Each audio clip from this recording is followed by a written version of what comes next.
Hey everyone, welcome to Fitness Fridays. Today we're going to be talking about power data and looking at the metrics to understand your training loads. So, let's get cracking.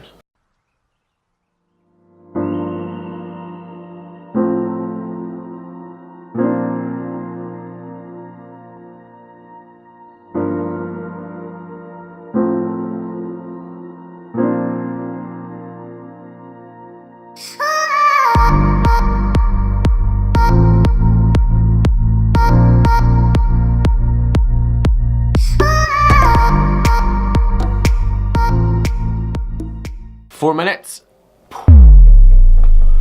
Okay, so power and training with power is becoming increasingly common, especially with the invention of programs like Zwift and other online training platforms. You don't necessarily need to have a power meter because smart trainers have power meters built in. Now, they're not all as accurate, just like all power meters are not all created equal, but it gives you a good basis to work off. And as anyone who is serious about training will testify, training with power is far more accurate than training to heart rate. Heart rate is obviously a reactive thing. Sometimes it does take a little while for your heart rate to catch up if you're doing short intervals, whereas power, bang, straight on the numbers. But anyway, what are you going to do with all the information that you've got coming in? You're going to study it, aren't you? Because by studying those numbers, you're going to know if you're improving or not. So today, what I wanted to look at was just a couple of different options which are out there. First thing I want to do is look at a program called WattsBoard. Okay, links in the description down below. Currently, it's a free piece of software. It's all online. There is an app on your phone as well. Connects into your Strava, downloads your activities automatically, or of course you can upload them one by one if you like. Gives you a really good understanding of where your power is and what you're doing. So if we look across at the screen just now, I've got mine loaded up. I'm looking at the past. There we go, past 30 days. Just let that load. So my fitness, it's down 1 since the last 30 days, so I'm at 48 at the moment. My stress is down and my balance is coming up. And I know that because, do you know what, the last couple of weeks I've not been training as hard as I should have been, so I know fine well that the fitness will be falling because the stress that I'm putting into the body is also falling. So we can see the graph there. We can obviously look at different time ranges. You scroll down, we see our total stress for that 30-day period, the total amount of time spent on the bike. So, you know, for a month, that's pretty poor. The average daily stress and the average intensity. So the average intensity is not too bad, but the stress isn't very good. And as you can see here, there's quite a few little gaps. And then we look at the power curve. So we've got the date range, so that's the black one. We've got the red one, which is the line so for this year so far, and then the orange one is the all-time. Then we come down into your power profile. This one's really useful for having a look at and analysing how your training's going. So you've got your best 1 second power, your 5 seconds, your 1 minute, your 5 minute, your 20 minute, and then your 60 minute. And obviously depending on what you are focusing on or the type of rider you are, you'll be targeting different aspects of that power profile. And then if we scroll down, we can see that we've been, certainly myself, been making some nice little steady gains in the 5 second and the 1 minute and the 5 minute. And that's because we're doing a lot of intervals at the beginning of the month. Power intervals where we were doing 10 seconds sprint, and then 50 seconds trying to hold it at threshold, and then continuing. And that's because we're working towards some criterium racing. So that's why the overall sort of 20-minute power was coming down. You can see there's been a big dip though in the past 2 weeks because, as I said, training's been pretty poor. So that's WattsBoard, really useful. As I say, links down below, have a look at it. Another option for you is Golden Cheetah. Now this is the daddy when it comes to analysing data. There is so much involved in here. So there's a whole host of information that comes from your fit files that's recorded by the power meter. So we can see the activities and the different types of information we can look at. Really useful. We've got the diary which shows you what we've been doing. So you can see there the workouts have been pretty poor. And then we've got the trends. So you can see here, this gives you the summary of the last 28 days, and you can see your targets, your best performances for that 5 second, the 1 minute, the 5 minute, the 20 minute. And again, that's good to see that steadily increasing, hopefully. We can look at our aerobic power. So you can see we were starting to make inroads, and then it started to drop off. And you can see the 20 minute, 30 minutes really dropped off. And then the anaerobic power, so to do with if you're looking at being a sprinter, your anaerobic power is what you're going to be working on. So you can see there, back to the beginning of February, we'd made a real big jump in all of the anaerobic metrics. So you've got your 1 second power, your 10 second power, your 15 seconds, your 20 seconds, your 30 seconds, and then the 1 minute. And then moving into February, big drop off, especially round about the 10 to 30 seconds, and then started to climb just a little bit. However, the 1 second has been dropping, and that's because we've not been doing sprints. We've been working a little bit more on threshold. So that's another really good tool. As I say, there's so much information in there, it can be quite difficult to get to grips with.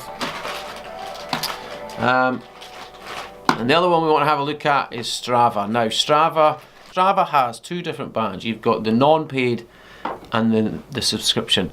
Now I've cancelled my subscription for Strava because I'm just not using the pro features anymore. One of the pro features is to look at your CTL graph.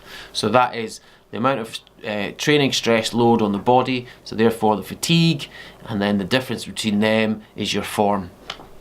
Nice little graph. The unfortunate thing is when you change your FTP figure in Strava, it also affects that graph. So that's one of the reasons why I stopped using it, because you know your graph shouldn't be changing just because your FTP changes. Historically you still have that information, but the way they did it, it completely changed. However, I do have a couple of little add-ons for Chrome. Again, I'll stick a link to them down below, and I can use a fitness trend in Strava on Chrome. And you can see here, looking across the end of January, moving into February, you can see there this grey line is the fatigue, because we were doing a lot of workouts. And as the fatigue builds up and builds up, so does the fitness. So that's the red line where it steadily makes a little increase. So the more training you're doing, the fitter you become. Unfortunately, with that also, if you look down the bottom, that's the form. So the form is very, very low.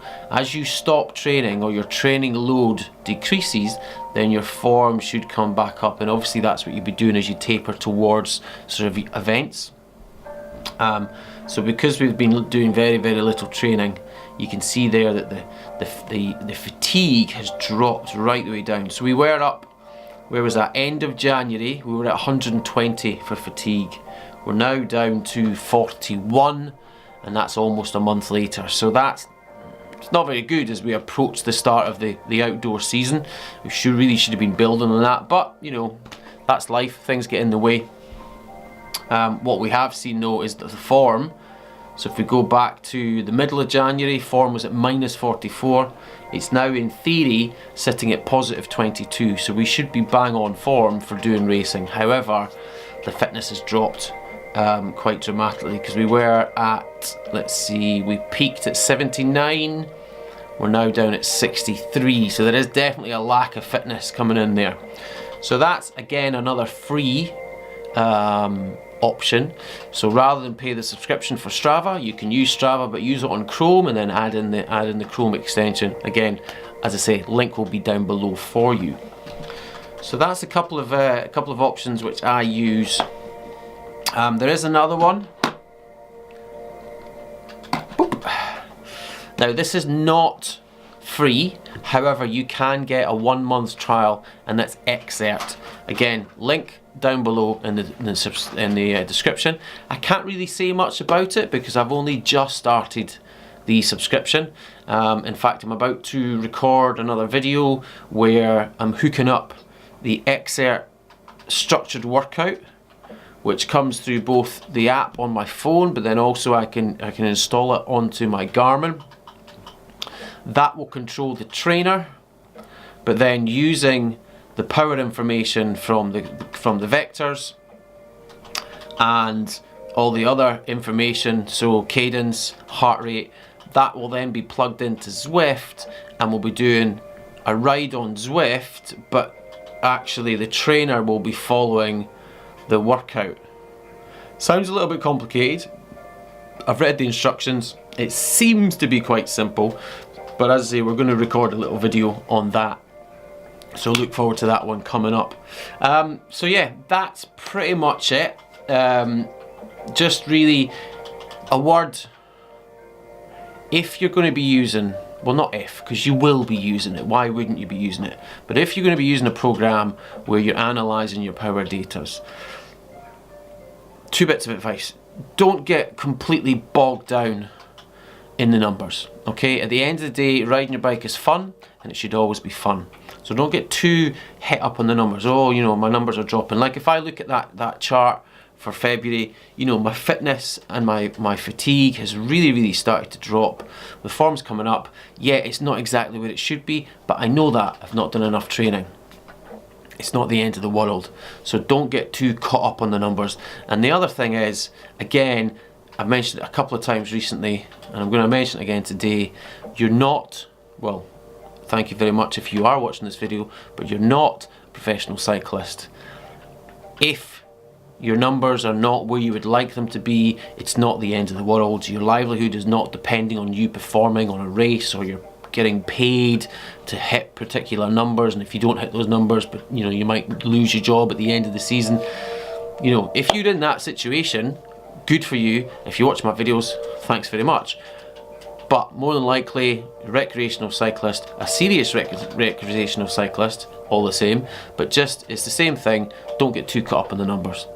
So anyway, listen, that's going to be it for today's Fitness Friday. I hope you've enjoyed the video. If you have, drop me a thumbs up, hit that like button, tickle it, smash it, 2818 style, you know the drill.